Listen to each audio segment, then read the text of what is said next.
If you own rental property in Oakland, you're operating under one of the most tightly regulated rental markets in California. And if you've been assuming the statewide rent cap applies to your units, you may be leaving yourself exposed to a very expensive mistake. I'm going to walk you through exactly how Oakland rent control works in 2026, the allowable increase, registration requirements, what changed this year, and what happens if you get it wrong. Let's start with the number that matters most.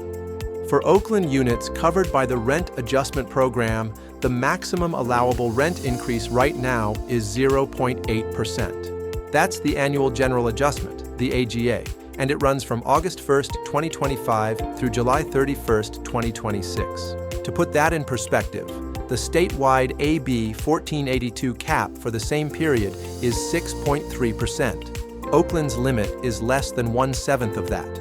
If you own units in multiple cities and you've been applying the statewide rate to your Oakland properties, that's one of the most common and costly compliance mistakes we see.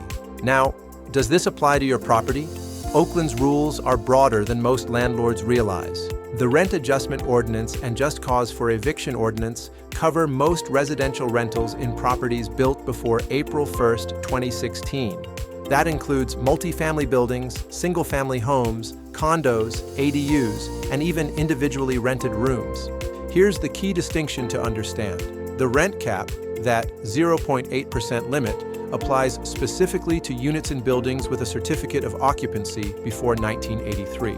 But the registration requirement and just cause eviction protections apply to most properties built before 2016, even if they're not subject to the rent cap itself. So even if your property is newer or a single-family home, you may still need to register and comply with just cause rules. When in doubt, call the RAPI office directly. Their housing counselors are available Monday through Thursday at 510-238-3721. Speaking of registration, this is non-negotiable.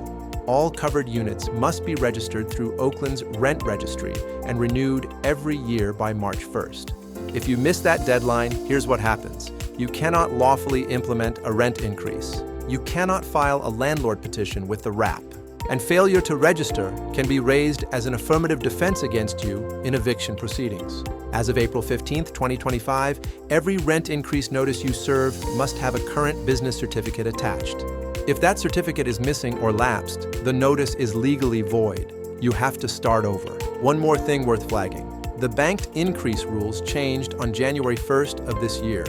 Now, banked increases are capped at 3 times the current AGA per year.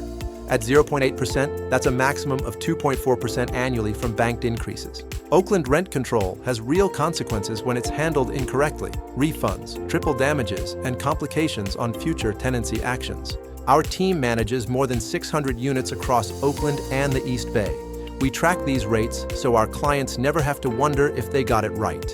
If you'd like to talk through your portfolio, the link is below. Our full Oakland Rent Control Guide for 2026 is on the website. We'll see you in the next one.